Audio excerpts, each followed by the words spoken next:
Good morning, everyone. Our topic this morning is the transforming power of prayer. It's a kind of a way of looking at prayer in a little bit of a non-traditional way. When we talk about prayer, prarthana it always involves seeking something. The word itself means in having an intention, a desire to get something. It doesn't have to be a selfish desire, but still. And the assumption is that we're seeking something from somebody.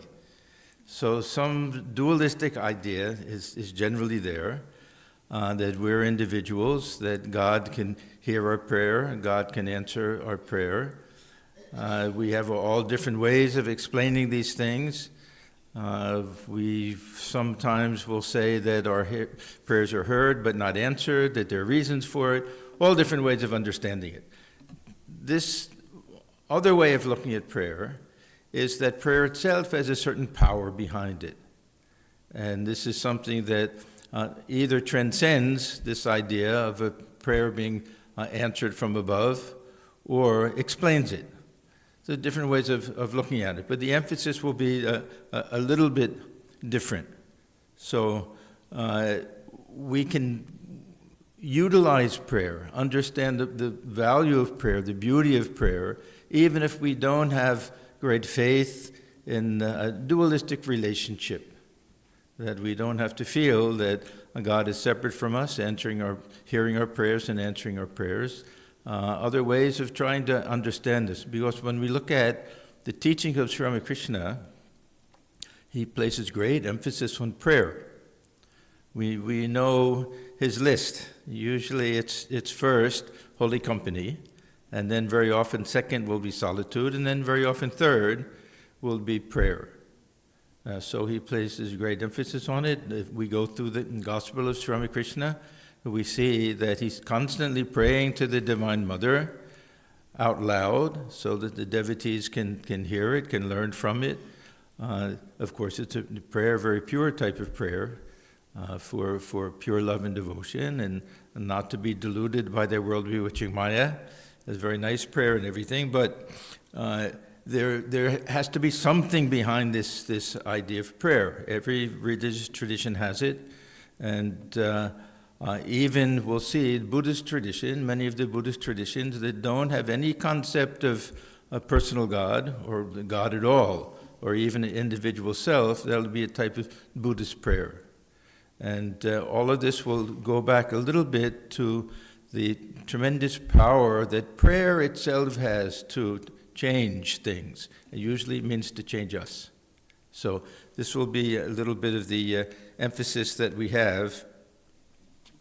So that those of us who like this Advaita Vedanta, don't like this dualistic attitude, will be able to utilize this prayer. It won't be something that's outside of the realm of our spiritual practice. Many people I know, at least in the West, come to Vedanta because they're not satisfied with this traditional dualistic type of religion. That we grow up, we're told to pray to God. Where is God? We don't know. Somewhere in heaven. And that God will answer our prayer. How do we know? God will answer the prayer. And why are some prayers answered, some not answered? So we like Vedanta, it's very rational. And we don't have to rely on all of these ideas, which we're told we just have to accept on faith. So coming to Vedanta, sometimes we see then why is so much emphasis on prayer also? Because it also has a scientific basis, and we can try to understand it in a very rational type of way. So a lot of this will go back to just the intensity and the sincerity of the person who's praying. This will be more important than whether there's some outside force that's actually answering these prayers or withholding the answer or giving a different reply to it. So I want to focus today on this idea of prayer in a little bit of a non-traditional way, at least not involving a dualistic relationship with God. We can still see for Sri Ramakrishna this dualistic relationship is grounded in oneness. So it's not ultimately a dualistic relationship, but we establish a relationship because of the sense of I. This ego sense comes in between. So even if we don't accept this dualistic relationship, that we'll see that there's a transforming power to prayer. And those who are very prayerful in life, they get tremendous benefit. And we see that the quality of life changes and the character changes. Some real actual transformation will take place. So we start out with some idea of God in heaven, and we're down here, and we pray, and we wonder, how does it get up there, and how does it come back down and everything? And it seems a little bit childish, it seems a little bit irrational, and we get all different types of answers. Why is the prayer not answered? Okay, it was heard, but God, like the mother, knows it's not good for us. So she'll answer it in her own way. And we can accept this, and this is a beautiful spiritual attitude. See, part of what we come to learn in Vedanta is that there's more benefit to the spiritual attitude because what the actual facts of the matter we don't know. This is why Thakur used to say, Jaman bhav temni labh. We see this over and over again, that it's the spiritual attitude that we have, the love in our hearts and all of these things that will be of the greatest benefit. Because even ordinary things, we don't know how they work. Forget about prayer, something like that. So those who have that tremendous faith, yes, Mother hears every prayer, and sometimes she'll give an answer that I don't like or I don't expect, but it's good for me. They'll get tremendous benefit from this as a spiritual attitude. Is it verifiably true? We can't say. Is it possibly true? Of course. Of course. Also, we can't simply dismiss these things. But the fact of the matter is that the most important element of it seems to be our faith in that and our spiritual attitude. So we have all ways of understanding things. How does it dovetail with our idea of karma? The things that come to us, is it because of our prayer or the will of a benign deity, or is it because of our own actions and things? So how do these things work together? We don't know. We don't know. This is why when we try to figure out why things happen to us, we can say that everything is the will of Mother. A beautiful answer. Or we can say, it's me. No one to blame but myself. It's all my own karma. Another beautiful answer. Can we reconcile the two? We can, of course. We can say Mother's will means that there'll be cause and effect. Or we don't have to reconcile them, and we can take either one, and they're both good.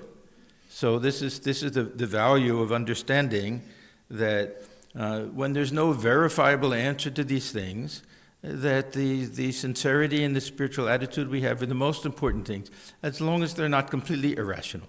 We don't want to throw reason out of the window with all of these things. So, for many people, the beauty of Vedanta is the impersonal aspect of it. That the idea of a personal God may be a little bit irrational. We don't understand it. It's the cause of a lot of problems in this world. The different ways of understanding the personal God in different religions cause tremendous amount of fighting and everything. So we breathe a sigh of relief when we come to Vedanta and hear about this impersonal aspect of God. And the personal aspect of God will be something that allows everybody to have their own understanding. A very beautiful universal way of understanding this personal aspect of God. So if we start out with that, then what about this idea of prayer? Who are we praying to? We'll see that Swami Vivekananda, who was perfectly inconsistent from our ordinary point of view in the answers that he gives. He even confused his brother disciples. Oh, today you say this, and tomorrow you say that, different things. Yeah. So sometimes he'll say, praying to your own self, that's all. Other times he'll say, Mother is everything. So anyhow, according to Swamiji, that the impersonal absolute realities are very own self. So who are we praying to? So these questions come up, they arise. And it's good for us to try to analyze these things, because if we simply say that this prayer is just kind of superstition, then we're missing out on a very, very important type of spiritual practice. And one thing about prayer, everybody can do it. Meditation is very, very difficult. To sit for 2 minutes with the mind concentrated is very difficult. To pour our hearts out to whatever concept of God we have, everybody can do it. We may not have the depth of sincerity and love, but it's open to everyone. So if we miss out on this practice of prayer, then we're left with really the most difficult types of spiritual practice. So it's something at least I feel, is very important, and there has to be a way of understanding this, and still understanding God to be this impersonal absolute reality, both personal and impersonal, but ultimately accepting this idea of this Nirguna Brahman. So we read Swamiji. We get a little confused sometimes that he'll talk about other spiritual practices. He'll say things about God being only impersonal. This idea of the personal God is some false reading and different things like that. So this question comes up. If prayer requires a personal God, is there really a personal God in Vedanta? And how do we understand it? Of course, a very big question. I remember hearing a lecture once by Swami Lokeshwaranandaji. It was in California. I mentioned his name before, a very wonderful Swami of our order. And he was visiting California, and I thought it was very bold of him that in the West, standing there, he started out his lecture with the words, "There is no personal God in Vedanta."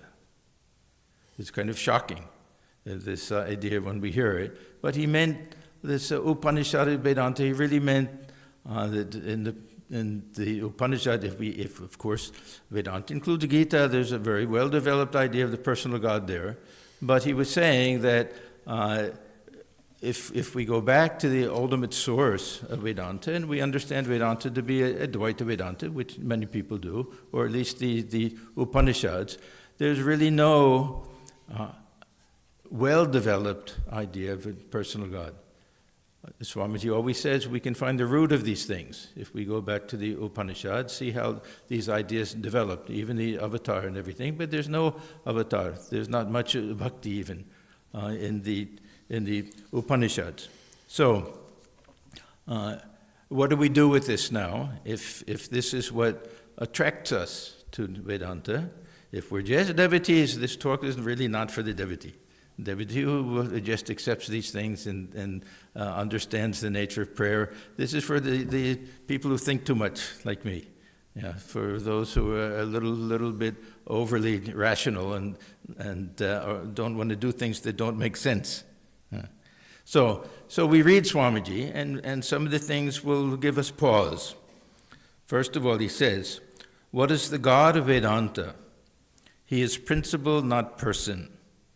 You and I are all personal gods." See, not up in heaven.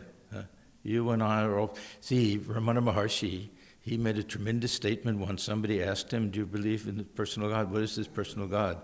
He said, "Whoever says I is the personal God." So that also means it can be some real personal God, but each and every one of us also. Anyhow, so, Swamiji, what is the God of Vedanta? He is principle, not person. You and I are all personal gods. The absolute God of the universe, the creator, preserver, and destroyer of the universe, is impersonal principle. You and I, the cat, rat, devil, and ghost, all these are its persons. All are personal gods. You want to worship personal gods. It is the worship of your own self. If you take my advice, you will never enter any church. Come out and go and wash off. Wash yourself again and again until you are cleansed of all the superstitions that have clung to you through the ages. Now he's saying these things in the West. Yeah, this you can hardly imagine. Who was it? Somebody said, Swamiji, if you had said these things 10 years earlier, they would have hung you. Yeah. Then he says, when I was a child, I was told by someone that God watches everything, probably his mother. I went to bed and looked up and expected the ceiling of the room to open. Nothing happened. Nobody is watching us except ourselves.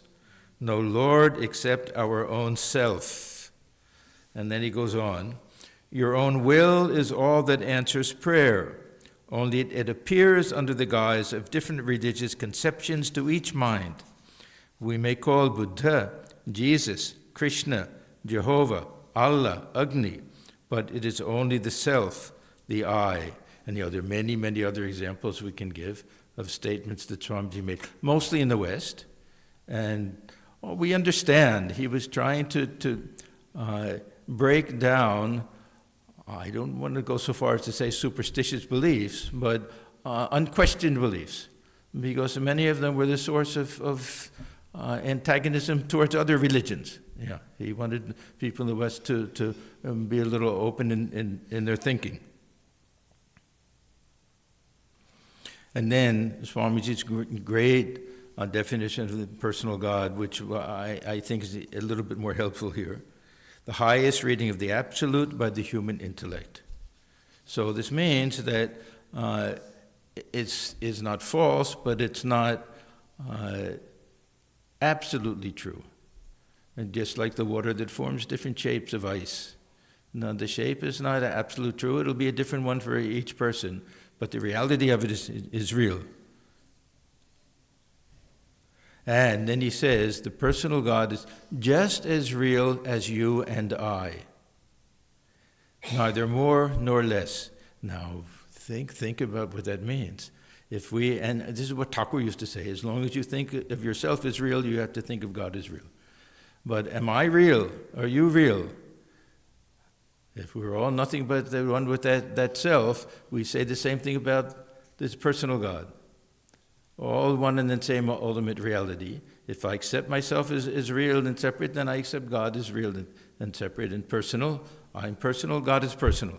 If I understand myself to be beyond the personal, that I am that impersonal witness observing everything, then my concept of God will be like that also. But for Sri Ramakrishna, both are true. Yes? Swamiji once said that the only God that I believe in, Sum total of all, the only God that I believe in, the sum total of all souls, and above all, my God, the miserable, is the special object of my work. There's a beautiful letter he wrote to Mary Hale. Yeah. So no, we'll see that Swamiji has many different ideas about worship of God. For him, because we know that God dwelling in human beings, that this what he called the living God, was the special object of his worship, as he said. Now, despite all of this, despite his emphasis on the impersonal absolute, when we get to the Upanishad, the Vedic tradition, we see that there is great emphasis on what we can call prayer. It may not be the traditional type of prayer. Early Vedic tradition, there was so much of sacrifice and everything, to a personal God who will answer.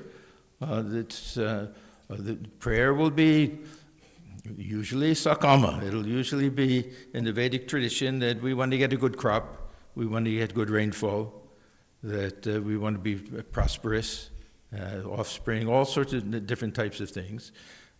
But prayer can also be, of course, most of us, prayer is that we pray for our loved ones also. So it can be sakama, but not a selfish type. There's a desire behind it, but not just for the welfare of others, we can say also. So we'll see there's an emphasis on a certain type of prayer, even during the Upanishadic period and Buddhistic period also.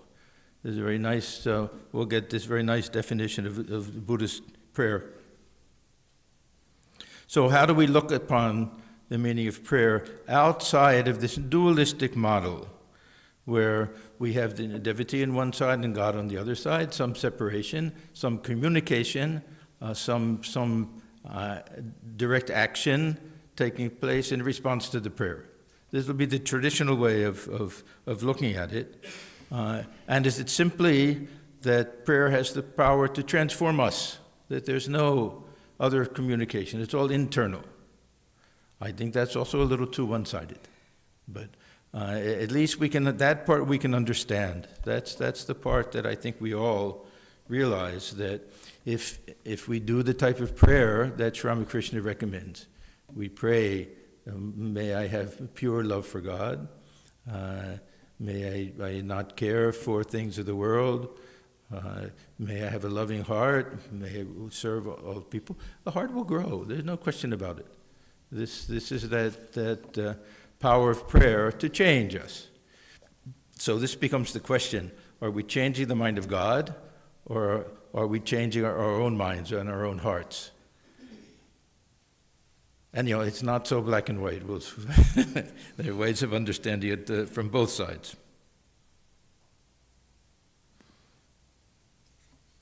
So we have this kind of non-dualistic type of prayer. I would like to say that it fits in with Sri Ramakrishna's Jnana Mishra Bhakti, that we can feel that we're praying to God who dwells within the heart of all beings and is the real higher self. See, when we pray to our very own self, that very own self is one with the Brahman. The Swamiji will admit that freely. And that Brahman is also Ishvara. There's no ultimate distinction.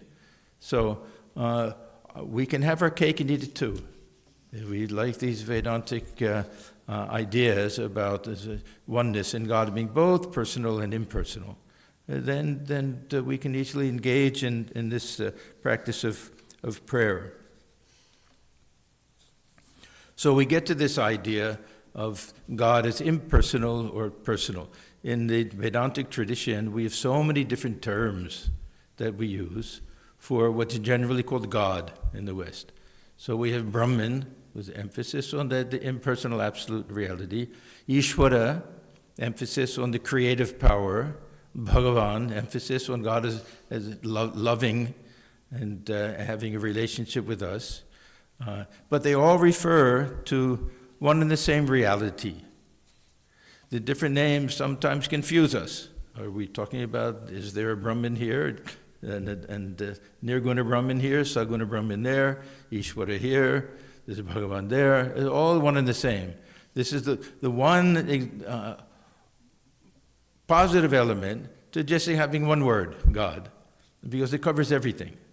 All different aspects of God. Sometimes we'll hear Godhead, those who are very philosophical, and some of these mystics and Christian mystics will use that term. Otherwise, this term God will cover all aspects of God. Swamiji, there's a very nice quote from Swamiji. He said, I've been asked many times, why do you use that old word, God? It seems too vague, and we don't know exactly what's meant by it. And then he says, because it is the best word for our purpose. You cannot find a better word than that, because all the hopes, aspirations, and happiness of humanity have been centered in that word. It is impossible now to change the word. Words like these were first coined by great saints who realized their import and understood their meaning. But as they become current in society, ignorant people take these words, and the result is that they lose their spirit and glory. The word God has been used from time immemorial, and the idea of this cosmic intelligence and all that is great and holy is associated with it. Do you mean to say that because some fool says it is not all right, we should throw it away? Another man may come and say, take my word, and another again, take my word. So there will be no end to foolish words. Use the old word, only use it in the true spirit. Cleanse it of superstition, and realize fully what this great ancient word means. What is the superstition? That my understanding of God is the only right understanding. God can't be mother, God has to be father, or vice versa. Whatever it is, we have this belief that our very limited understanding is the only way of understanding things. Yeah. So, having this one word at least helps us to understand that those who worship the impersonal absolute, or meditate on the impersonal absolute, those who worship the personal God, they're not worshiping two different things. It's the same ultimate reality, the same God, sometimes appearing in one way, sometimes appearing in another way. This is what Sri Ramakrishna calls the chameleon aspect.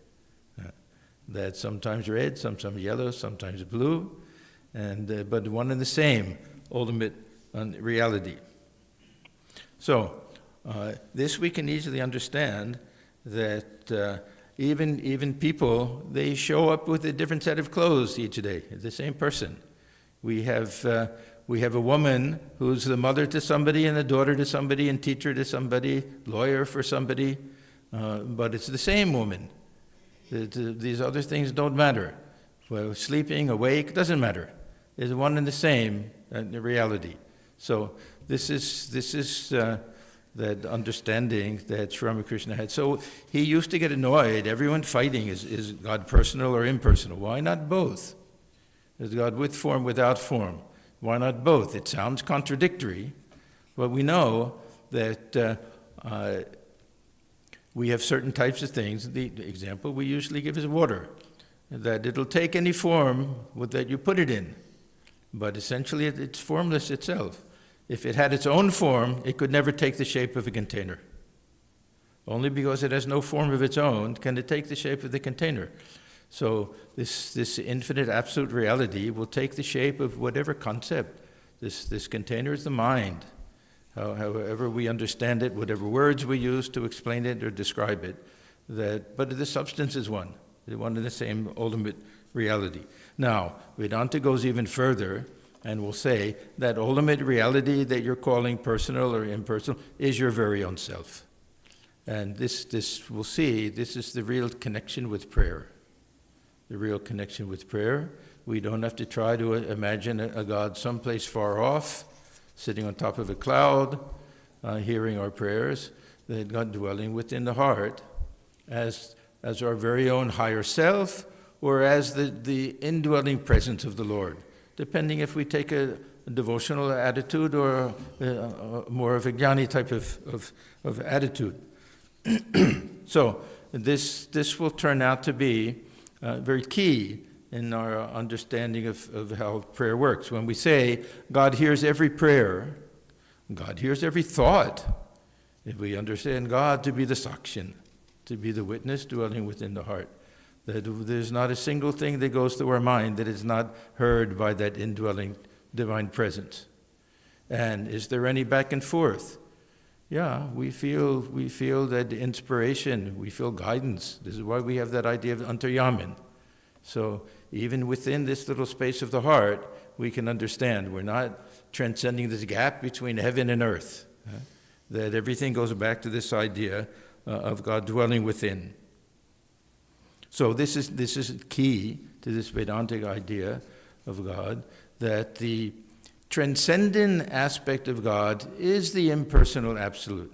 We do the opposite in the West, that this God dwelling somehow far away is the personal God who will answer our prayers. In Vedanta, transcendent aspect is impersonal absolute, and the indwelling, immanent aspect is the personal God. Ishvara sarvabhuteshu, God dwelling within the heart. It will make us run around in circles sometimes even. But this is that divine presence within. So when we hear Swamiji say that who are you praying to? You're praying to your very own self. That doesn't disqualify, it explains prayer. If we understand self to be with a capital S, that this is the validation, this is the rationale, so that we understand that, yes, this prayer will go to the very heart, the very depth God dwelling deep within, as the real self, that ocean of consciousness. We're just a wave on the surface. The depth of our prayer will get to the very heart of all of this. So this is why Sri Ramakrishna, he says, yeah, who is this real I? You search for this real I, you'll find God. You search for Ami, you'll find Tini. That you'll see there's a God dwelling deep within the heart. And this is how we can understand that when people say, yeah, God hears every prayer. Yes, from that point of view, of course. There's not a stray thought that goes through the mind that won't be witnessed by that sakshin. See, the sakshin, of course, Sanskrit doesn't have capital letters. But if it did, sometimes it'll be a small s and sometimes with a capital S. We can feel that, yes, I'm witnessing everything. Even as I'm speaking, I'm observing myself speak. It is small s. But then we see, what does Sri Krishna say in Gita? I am the sakshin. That ultimately it's that one sun of knowledge being reflected that will be the witness of everything. So, if there is a concept of a personal God in Vedanta, it will be this indwelling presence. Now, we project it outward and we have our ideas of Shiva and Durga and Krishna and Radha, all different things and everything, but that'll be the real source of it, this immanent aspect of the Brahman.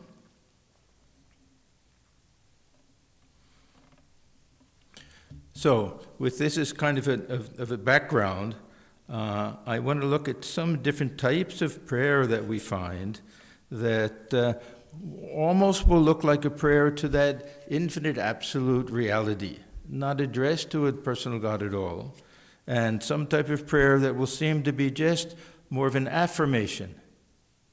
And then we'll get to prayer really that doesn't require anybody else there, that it's really just this power to transform us and to lead us to this higher type of goal. In the Vedic period, plenty of prayer to the different deities. The early period, it was the gods and goddesses. We made offerings that were even carried up from the smoke and the fire up into the heavens, and this is how we nourish the gods, and they nourish us. So a very clear idea of this type of prayer. And as I said before, these were usually sakama. These were usually with some desire.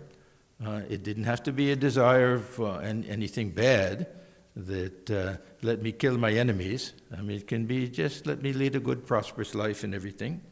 And then we have some prayers that seem to be directed to some personal aspect of God, but there's no real direction to it. These are the things, these Shanti mantras that we do all of the time. I never know exactly how to translate these things. We have, say, Om Sahana Bhavatu, Sahana Bhavatu. Now, who is this all directed to? Sometimes we say, may Brahman protect us. There's no mention of Brahman. Do we want to say, may the Lord protect us? There's no mention exactly. It's just thrown out there to the universe somehow. So the beautiful prayers, may Brahman protect us both, and Guru and the disciple. May he nourish us both. May we work together with great energy. May our study be vigorous and fruitful. May there be no disharmony amongst us. These beautiful prayers, who is it directed to? We don't know exactly, whatever our concept of God is. Saguna Brahman, we would think so, but there's nothing specific. So it means that whatever our concept of God is, we can understand it that way. Or asadoma sadgamaya. Again, this gamaya, lead us. Is it just directed to you? Lead us. But who is it? We don't know, and yet these are very, very important types of prayers and very, very helpful for us, and show this tremendous longing that we have for realization, this tremendous longing that we have to go beyond, to transcend, that from the unreal to the real, darkness to light, death to immortality. And then we have our Gayatri mantra. These are all mantras, but they're also a kind of prayer. Here, it's not even directed toward anybody, that really just among ourselves. Let us meditate on that adorable reality. And then may that Brahman, we assume, it's actually a prayer to the sun. Sun is a symbol of impersonal absolute, personal God, whatever our ideas.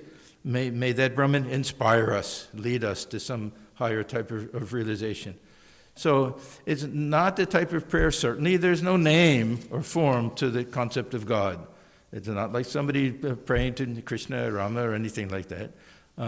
But some idea of some reality, of some higher type of transcendent reality. Saguna Brahman, we can say, because this Nirguna Brahman is a little bit too transcendent, that it's like praying to somebody who's just immersed in samadhi. What type of response do we expect? This is something we expect some type of response. But the same reality, this is that whole point. There's Nirguna Brahman is not here and Saguna Brahman there. They're one and the same reality.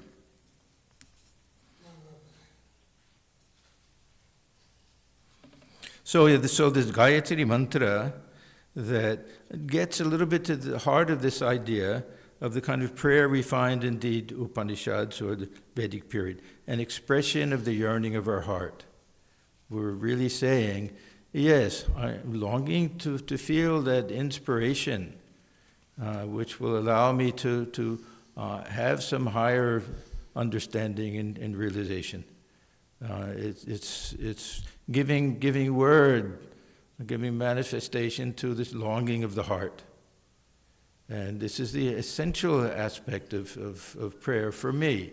Not so much as somebody listening and somebody answering, but the sincerity of it, the depth of emotion that we have with prayer is what will give the efficacy to prayer. This is what will allow it to be such an important aspect of spiritual practice. So, not really requiring anything to be done on the part of God. Is more that this longing for opening of the heart will itself work its own type of magic. So then now we're getting a little bit to this idea of affirmation. That prayer is a way of just expressing something that will imprint that feeling more deeply on our hearts. That we do this in so many ways. Swamiji was a great believer in affirmations. If we go through the different quotations that he has, so many times he'll say to yourself, tell your minds, say it over and over again.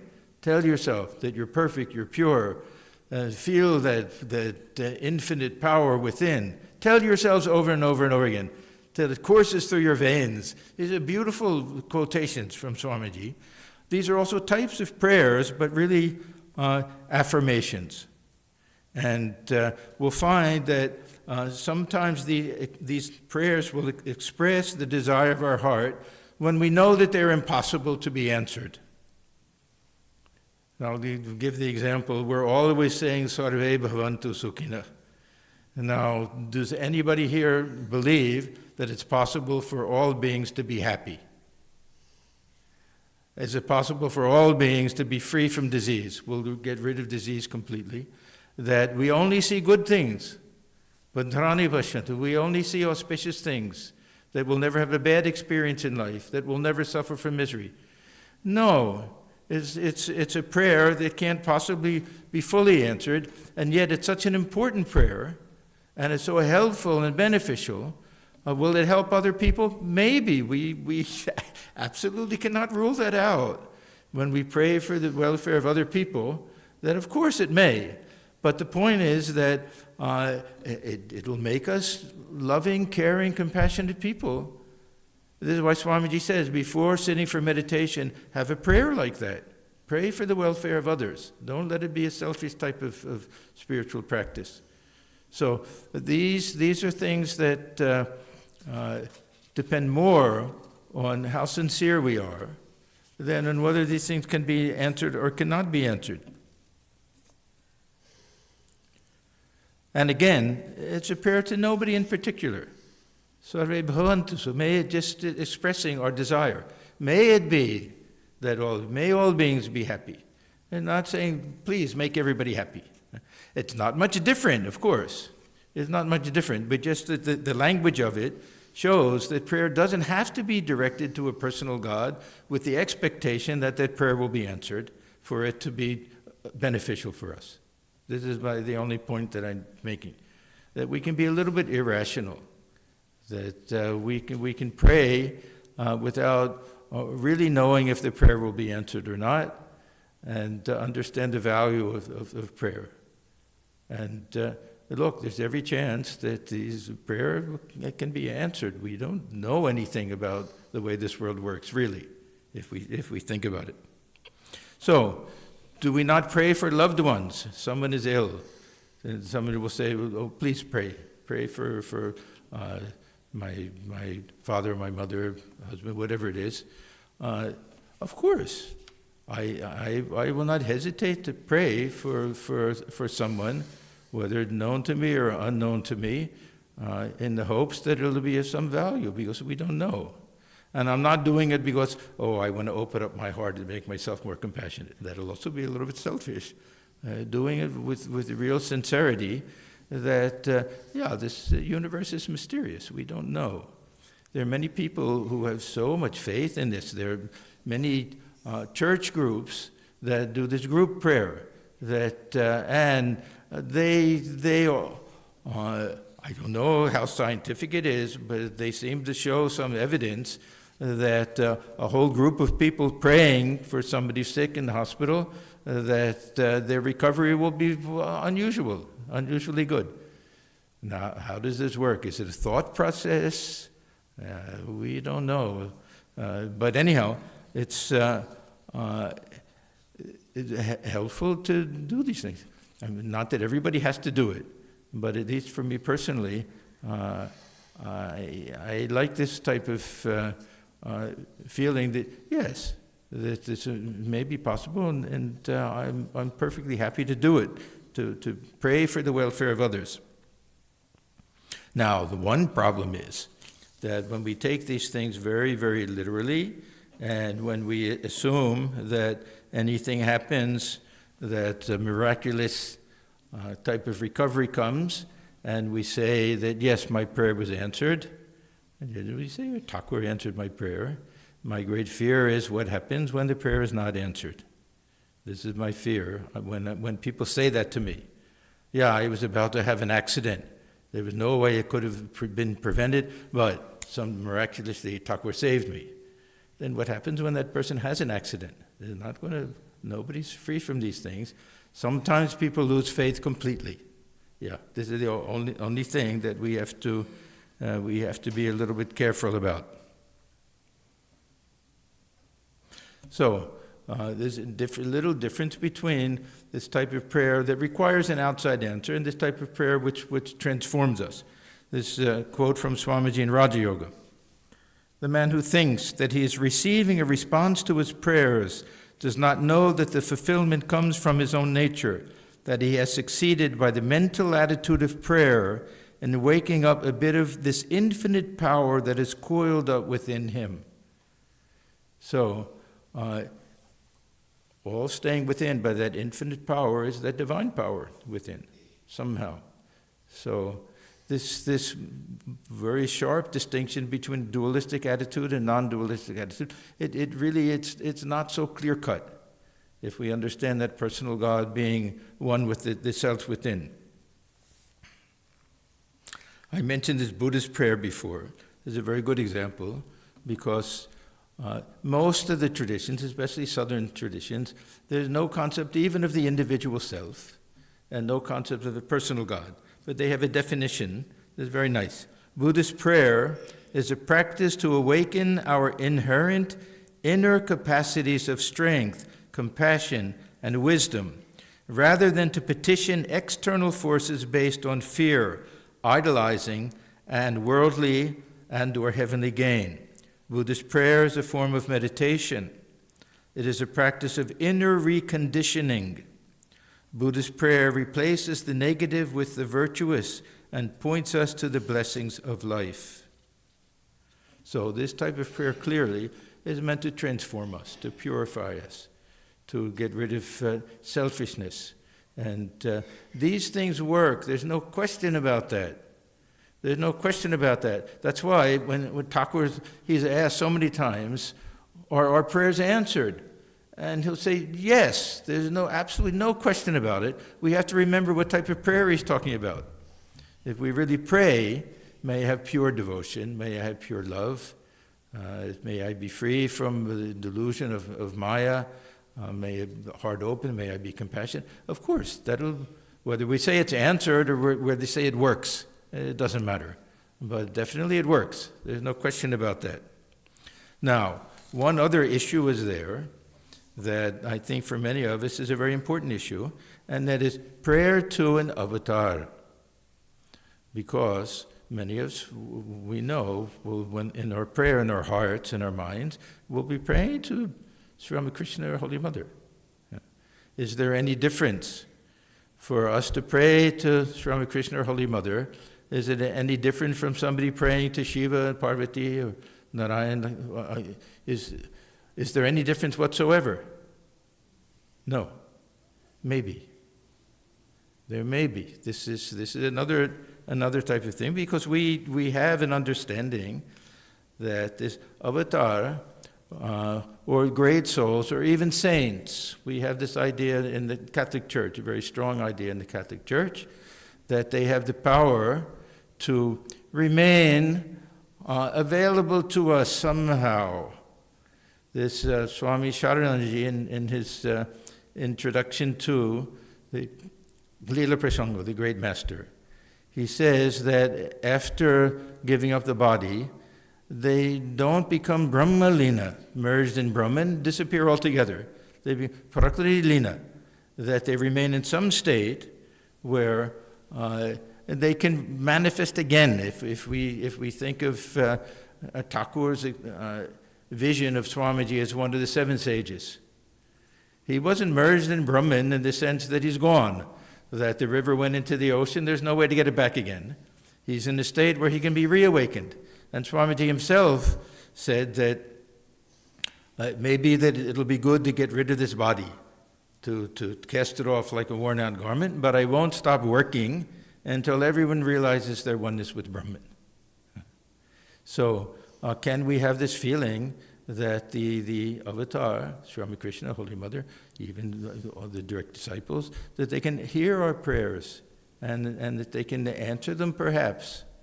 Yes, we can. Even the jnani who has no real conception of a personal God can accept this idea that there are these great souls, that their mission in life isn't fulfilled by the end of the body.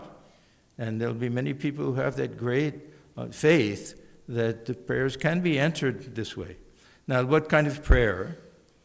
We have a little division of labor between Sri Ramakrishna and Holy Mother. We're always told that, Thakur, just pray for pure devotion. Mother, pray for anything. Yeah. So you'll find that many of our sadhus, devotees, of course, they'll have great faith that, and that way we can say literally the prayer is heard. Whether they're all answered, we don't know. We know in the case of Sri Ramakrishna, and very often they say within a certain period of the passing of the body, they'll be very available, even to appear somehow. Swamiji saw Sri Ramakrishna as if in flesh and blood. Holy Mother felt his hand on her hand.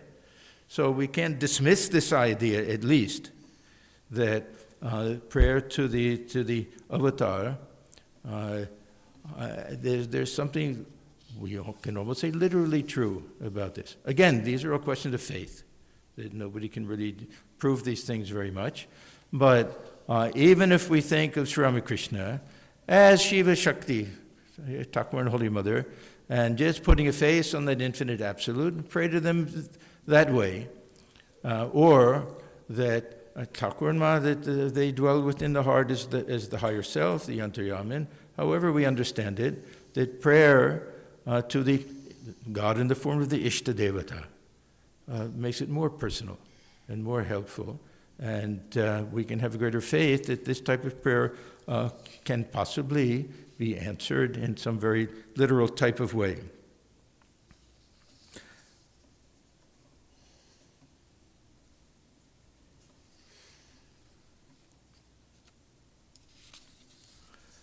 Now I want to just get to one last idea. And this is expanding our understanding of what it means to pray and to look upon prayer as a type of attitude, to be prayerful in everything that we do, and to just change our way of living in the world, a different mindset, you can say, a different way of life, where we let this prayerful attitude manifest, that Swamiji says, and let it manifest as a desire to serve other people. Swamiji says, you are the personal God. Just now I'm worshiping you. This is the greatest prayer. See, serving other people type of prayer. Worship the whole world in that sense, by serving it. If it is service, it is worship. And our spiritual practice can be done as a type of prayer.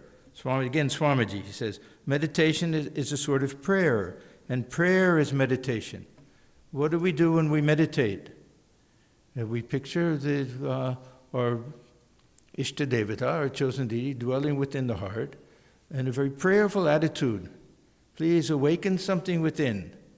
Let this life be lived as a service to you, and grant me the joy of communion with you. This type of prayer. We can look upon meditation that way. Because all done with this hope and longing that it'll give us this, what we're seeking in life. So Swamiji recognized this type of prayer, and he put a great emphasis on it. He said, reach a state where your very breathing is a prayer. And with every breath, you are praying to God. I'm talking, that is a prayer. You are listening, that is a prayer. Is there ever any moment of yours, mental or physical, in which you do not participate in the divine energy? It is all a constant prayer. If you call only a set of words prayer, you make prayer superficial. Such prayers are not much good. They can scarcely bear any real fruit. So we can convert everything, our japa. People very often ask, we're supposed to meditate on the meaning of the mantra. What is the meaning of the mantra? Of course, we have different ways of understanding it, but we can think each time we turn it that we're saying, Dakadao, Dakadao, reveal yourself to me. Each time we turn it, it really can be a type of prayer. And all of our action is a type of prayer. Every time we do something, that prayer, may this be a fit offering to you. May this be acceptable to you. May you feel the love behind this service that I'm doing. All of this type of prayer, this becomes a devotional type of karma yoga. So this is a way of looking at the prayer, which expands it, which makes it a little more understandable. Yes? How would the concept of surrender and acceptance when prayers are so-called unanswered? Yeah. Surrender and acceptance, this would be the benefit of prayers not being answered.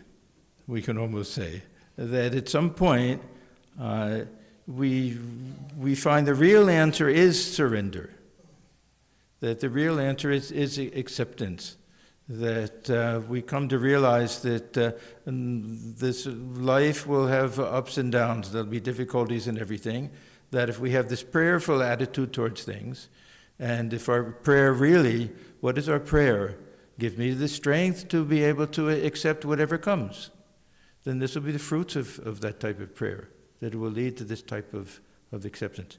So just one final thought, and that is that for those who don't bother with all these questions, that have great faith in prayer and believe in the efficacy of prayer, don't bother about anything that I said.